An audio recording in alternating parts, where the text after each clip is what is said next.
Today we are making a super hearty, super satisfying, and super filling chili that is completely meat-free.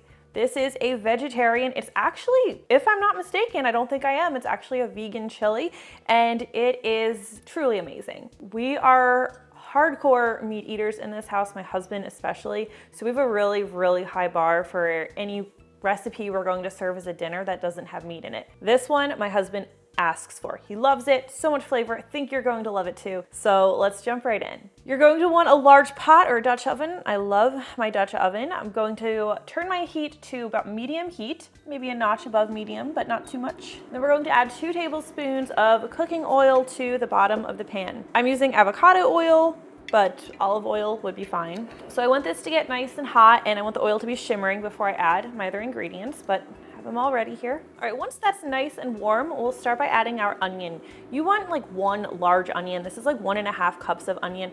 I like to chop mine pretty small. I like my pieces to not be, I don't like large pieces of onion. So I've chopped it nice and small. Add that to the pan or the pot.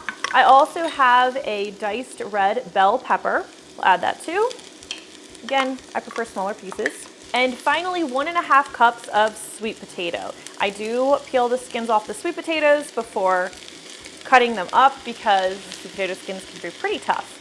So stir everything together, and we're going to cook this for like 5 to 7 minutes until the onions and peppers are softened. The sweet potatoes probably won't be totally softened just yet. Don't worry, they'll get there.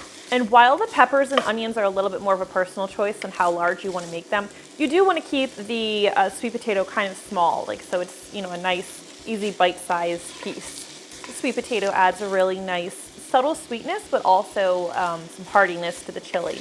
This is also a great Lenten dinner option. We've been enjoying it for dinner on Fridays. Like I said, my husband really likes it, and he can be a little bit funny about our vegetarian dinners. A little particular. I shared a vegetarian vegetable soup a little while back. That one went crazy. A lot of you really loved that. That was really nice to see. A lot of work really goes into getting as much flavor, just making these dishes as good as possible, so it was nice to see how many of you enjoyed it as much as I do.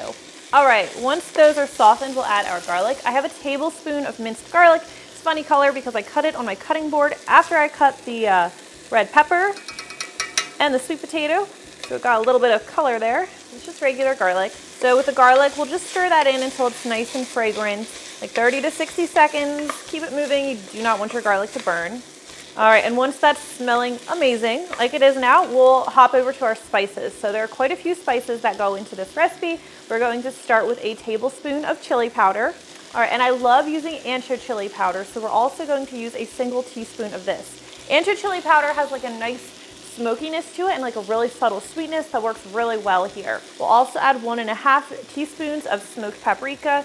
Again, I love that smoky flavor in chili. It's so good. And if you are looking for a more carnivorous version, check out my best chili recipe. I filmed that a couple years ago, but it's literally won hundreds of cook-offs that I know about. First place in a lot of them. We're also going to add a teaspoon of ground cumin and a teaspoon of onion powder. Yes, we did cook onion into this, but the onion powder has like a subtly different flavor. It really does bolster the flavor in a nice way, so I do still use that. A half teaspoon of ground black pepper, 3/4 teaspoon of table salt, and then for a little heat, we just add like an 1/8 teaspoon of cayenne pepper. If you want more heat, you can certainly amp that up, but do so carefully because cayenne pepper is really hot, and if you don't want any heat, you can just leave that out. So we're going to stir these spices into the rest of our ingredients, which just helps really develop the flavor, and it builds a really nice base for the chili. Once these are nicely combined, I like to make a little space in the bottom of the pot, and I'm going to add my tomato paste. This is 2 tablespoons of tomato paste, and I just cook this until it's deepened in color, which is, we're caramelizing the tomato paste, and that just, again, helps give us a nice deeper flavor. So I just cook it for like 30, 60 seconds on its own before adding any other ingredients. So once that's nicely worked in, we're going to add 1.5 tablespoons of coconut aminos. If you're not doing vegetarian or vegan, you can use Worcestershire sauce instead, but even when I am making recipes that use meat, I have found myself using the coconut aminos more and more. I really like using them. So add this, stir this in. All right, and let's move on to our beans. Those of you who don't love beans and chili are not going to be happy, but they absolutely belong in chili and they absolutely belong here. I'm going to be using 3 different kinds of beans. I have a it's actually 15.5 ounce can of pinto beans, and I have lightly rinsed and drained all of these cans. So I'll just like take the can and like run it under the sink water and let kind of some of the excess rinse out of the can, but I don't completely rinse and drain it. Like I don't pour it into a colander and make sure everything gets rinsed off. I want a little bit of that starch left behind. It helps thicken the chili. Same thing for a can of kidney beans. I'm using dark red. Light red would also be okay. This one's just 15 ounces. And a 15-ounce can of black beans, same thing. We're also going to add a 14.5-ounce can of fire roasted diced tomatoes. If you can't find fire roasted, regular diced will be fine, but I like the extra flavor from the fire roasted. Do not drain the can at all for this one. And then 2 4-ounce cans or 8 ounces of fire roasted diced green chilies. No need to drain them. I'm using mild chilies. You can get chilies of varying levels of heat. I really do just prefer to stick with a mild. I like some kick to my chili, but I don't like it to be too spicy. I feel like when it's something super spicy, you can't enjoy the depth of flavor from the other ingredients, so that's just my personal preference.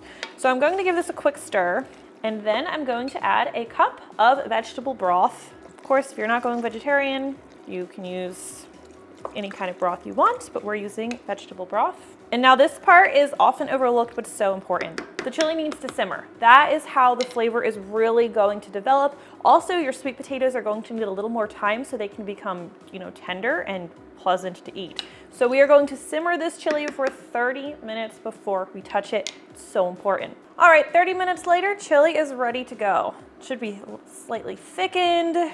It should smell amazing in your house. I'm so excited to eat this. And here behind my chili, I have my cornbread biscuits. I haven't shared these anywhere yet. Oh, I splashed them with some chili. Cornbread biscuits, they're amazing. Let me know if you would like to see a recipe video for that, because that was one I was thinking of just putting on the blog without a video. Let me know. Anytime you're making chili, this one is perfectly good on its own. That's how I ate it the other day. But I personally love a dollop of sour cream, a sprinkle of cheese, and that is how you make my favorite vegetarian chili in the world. Let me know if you tried this. Let me know if you want more vegetarian recipes, or, I feel like you can enjoy this whether you're a vegetarian or not. I'm certainly not a vegetarian and I love it. Thank you so much for watching. I really would love to know what you think. I will see you next time. This is gonna be hot. Well, sour cream will cool it down. I want to burn myself on camera again. This is good. This is so good.